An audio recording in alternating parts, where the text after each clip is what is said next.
आपके अपने YouTube channel चालीस स्मार्ट स्टडी में हार्दिक अभिनंदन व स्वागत। दोस्तों, हम पशुचर भर्ती परीक्षा की दृष्टि से महत्वपूर्ण प्रश्नों का अध्ययन कर रहे थे और हम राजस्थान जीके के तो विगत एग्जामों में आए हुए प्रश्नों का अध्ययन कर रहे हैं और बी पार्ट जो पशु प्रबंधक है, पशुपालन है, इनके हम टॉपिक वाइज जो प्रश्न आने वाले महत्वपूर्ण प्रश्न हैं उनका अध्ययन कर रहे थे।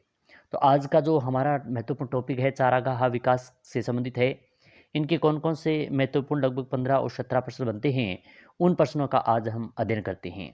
तो पहला प्रश्न है आज का, एक पशु को चराने के लिए कितने हेक्टेयर चारागाह की आवश्यकता होती है? 1 हेक्टेयर, 3 हेक्टेयर, 5 हेक्टेयर और 7 हेक्टेयर। तो प्रश्न संख्या जो 1 दिया गया इसका सही उत्तर होगा 1 हेक्टेयर, यानी ऑप्शन संख्या 1 इसका सही उत्तर है। व्याख्या देखें तो एक पशु को चरने के लिए 1 हेक्टेयर चारागाह की आवश्यकता होती है। भारत में लगभग प्रति हेक्टेयर 3 पशु चराते जाते हैं, जिससे चारागाह शीघ्र नष्ट हो जाते हैं। प्रश्न संख्या 2 है, निम्नलिखित में से चारागाह घास या घासें है? सेवन, करड़, दामन, उपयुक्त सभी। तो प्रश्न संख्या जो 2 दी गई इसका सही उत्तर होगा उपयुक्त सभी, यानी ऑप्शन संख्या 4 इसका सही उत्तर है। सेवन, करड़, दामन, ग्रामन, अंजन आदि प्रमुख चारा घासें हैं। अच्छा प्रश्न है निम्नलिखित में इसको सम्मिलित कीजिए। एक तरफ सूची 1 में घास दी गई है, दूसरी तरफ सूची 2 में प्रोटीन की मात्रा है। पहला है ग्रामन, तो इसमें 7.8% दिया गया है। दूसरी तरफ मोडा धामन जो 5 से 11% है, सामने दिया गया है। करड़ तो इसमें 8 से 12 और अंजन 4 से 7%। तो इनमें मिलान करना है, कौन सा सही है या गलत ये बताना है। तो बात करें जो ग्रामन जो दिया गया है वह 7 से 8 1 नंबर यानी ए सही है इसका। तो इसमें जो ए गलत जो नहीं है, एक में वो काट दें। अब बचा है 2 और 4। तो जो दूसरा दिया गया है मोडा दामन, तो इसका सही होगा 5 से 11, ये सही दिया गया, दूसरा भी सही है, तो 2 में आ रहा है। तीसरा दिया गया है करड़, और करड़ का जो 8 से 12 ये सामने गलत दिया गया, इसका होगा 4 से 7। तो इसमें जो 3 4 किस में आ रहा है दूसरे में, तो यानी ऑप्शन संख्या 2 इसका सही उत्तर होगा। और अंजन जो बता है वो 8 से 12 सही होगा। अब इसको व्याख्या से देखें तो घास और प्रोटीन की मात्रा है ग्रामीण में 7 से 12 है, 7 से 8 है। मोटा धामन में 5 से 11% है। करड़ में 4 से 7% होती है। अंजन में 8 से 12% और सेवन में 6 से 12% प्रोटीन की मात्रा होती है। प्रश्न संख्या 4 है, निम्नलिखित में कौन सी घास कंकरीली पथरीली मिट्टी में उत्पादन की दृष्टि से उपयुक्त है? करड़ घास, सेवन घास, अंजन घास व उपयुक्त सभी। तो प्रश्न संख्या जो 4 दिया गया है इसका सही होगा सेवन घास, यानी ऑप्शन संख्या 2 इसका सही उत्तर है। सेन घास का उत्पादन कंकरीली पथरीली मिट्टी में किया जाता है। प्रश्न संख्या 5 है, केंद्रीय मृदा लवणता अनुसंधान संस्थान कहाँ पर स्थित है? बरेली, करनाल, इंदौर, पुणे। तो प्रश्न संख्या जो 5 है इसका सही उत्तर होगा करनाल। बहुत अच्छा प्रश्न है, ऑप्शन संख्या 2 इसका सही उत्तर होगा। केंद्रीय मृदा लवणता अनुसंधान संस्थान की स्थापना मार्च 1969 में इंसार में की गई थी, लेकिन अक्टूबर 1969 में इसे करनाल स्थानांतरित कर दिया गया, स्थापित कर दिया गया था। यह संस्थान भारतीय कृषि मंत्रालय के अधीन संचालित हो रही है। प्रश्न संख्या 6 है, निम्नलिखित में से कौन सी घास क्षारीय भूमि में भी उत्पादित हो जाती है? रोड्स घास, करनाल घास, पेरा घास व उपयुक्त सभी। तो प्रश्न संख्या जो 6 दिया गया इसका सही होगा उपयुक्त सभी। ऑप्शन संख्या 4 इसका सही उत्तर है। रोड्स घास, करनाल घास और पेरा घास क्षारीय मृदा में भी कोई भूमि सुधार किए बिना ही उगाई जा सकती है। प्रश्न संख्या 7 है, चारागाह पर बीज बुआई का आदर्श समय है? मार्च माह में, जुलाई माह में, सितंबर माह में उपयुक्त सभी। तो प्रश्न संख्या 7 का सही उत्तर होगा जुलाई माह में, यानी ऑप्शन संख्या 2 इसका सही उत्तर है। चारागाह बुआई के लिए आदर्श समय वर्षा ऋतु होती है। इसके लिए जुलाई माह में चारा बुआई और अगस्त सितंबर माह में चारे की चराई प्रारंभ की जा सकती है। चारागाह को अलग अलग भागों में बांटकर उस पर पशु चराई करनी चाहिए। प्रथम चारागाह पर 70% घास की चराई करने के पश्चात दूसरे चारागाह पर पशु चराए जाते हैं।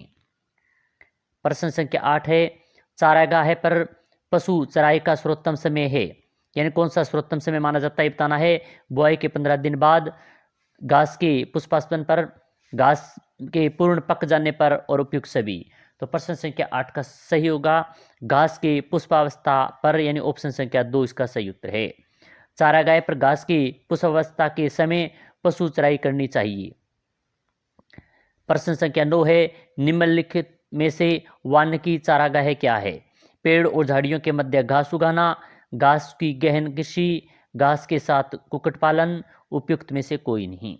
तो प्रश्न संख्या जो 9 दिया गया इसका सही उत्तर होगा पेड़ और झाड़ियों के मध्य घास उगाना, यानी ऑप्शन संख्या 1 इसका सही उत्तर है।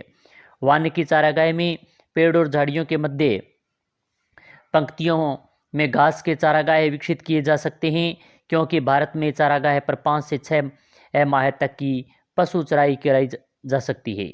से समय तक भूमि अनुपयुक्त होती है। इस समय पेड़ और हरी झाड़ियां से पशु को हरा चारा मिल जाता है। प्रश्न संख्या 10 है, वानिकी चारागाह में पेड़ उगाने के लिए गड्ढे के आदर्श लंबाई और चौड़ाई होती है 0.5 गुणा 0.5 मीटर, दूसरा है 1.5 से 1.5 मीटर, दूसरा है 2.0 से 2.0 मीटर और चौथा है 3.0 से गुणा 3.0 मीटर।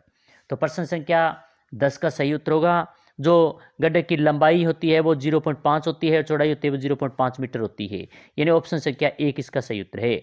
वानिकी चारा पर पेड़ उगाने के लिए मई माह में गड्ढे खोद देने चाहिए। वर्षा प्रारंभ होने पर बुआई प्रारंभ में इन गड्ढों में गोबर खाद डालकर भर देना चाहिए और उस पर पौधे का रोपण कर देना चाहिए।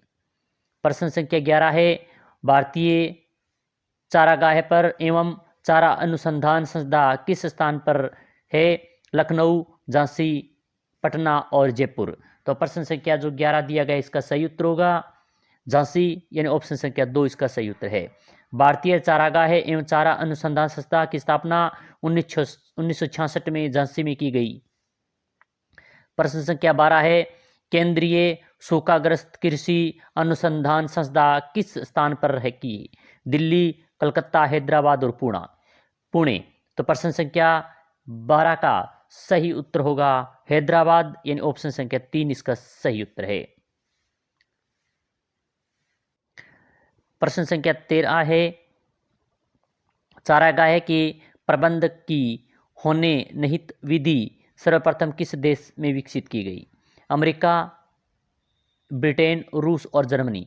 तो प्रश्न संख्या 13 का सही उत्तर होगा जर्मनी, यानी ऑप्शन संख्या 4 इसका सही उत्तर है। होहेनहीन विधि, इस विधि में दूध न देने वाले और युवा पशुओं को दुधारू पशुओं से अलग रखा जाता है।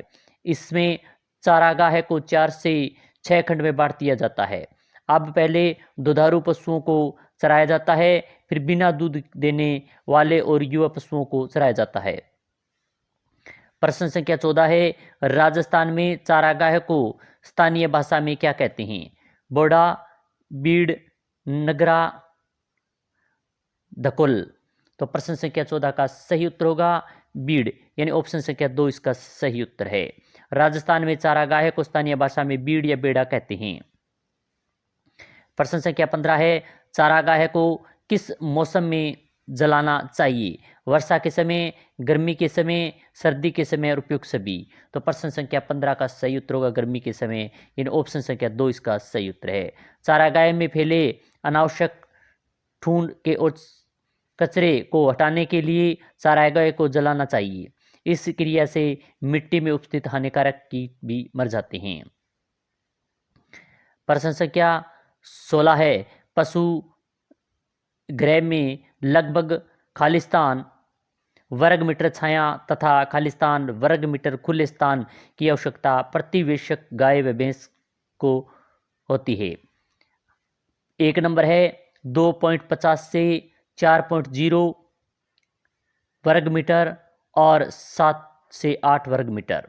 2 नंबर है 3.40 से 5.0 या फिर 7 से 6 वर्ग मीटर खुले स्थान।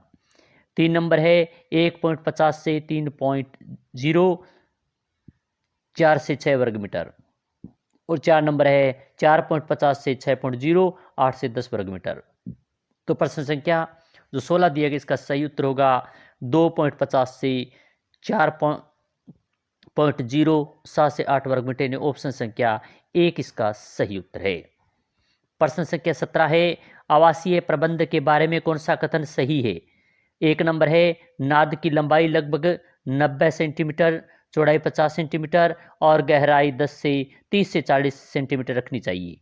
2 नंबर है पशु गृह के लगभग 2.50 से 4.0 वर्ग मीटर छाया तथा 7 से 8 वर्ग मीटर खुले स्थान की आवश्यकता प्रति विषक गाय और भैंस को होती है। 3 नंबर है खड़े होने के स्थान से के पीछे 25 सेंटीमीटर चौड़ाई एक नाली होनी चाहिए। फर्श तथा नाली की ढाल 2.5 सेंटीमीटर रखनी चाहिए। और 4 नंबर उपयुक्त सभी कथन सत्य हैं। तो प्रश्न संख्या 17 का सही उत्तर होगा उपयुक्त सभी कथन सत्य हैं, ऑप्शन संख्या 4 इसका सही उत्तर है। तो आज हमने बहुत ही महत्वपूर्ण जो 17 प्रश्न थे और आगे आने वाले एग्जाम में ये प्रश्न देखने को मिलेंगे। तो चारा व चारागाह विकास किस प्रकार होता है, किस प्रकार पशुओं में इसमें के फायदे हैं और कितना चारा डालना चाहिए, तो ये सभी महत्वपूर्ण इन प्रश्नों के हमने चर्चा की। तो चारागाह है जो महत्वपूर्ण टॉपिक, इसके लगभग 17 प्रश्न बनते थे जिनका हमने इस क्लास के माध्यम से व्याख्या सहित चर्चा की। तो क्लास अच्छी लगी तो लाइक करें, शेयर करें। इसी प्रकार के अन्य क्लास के साथ फिर मिलेंगे। जय हिंद, जय भारत।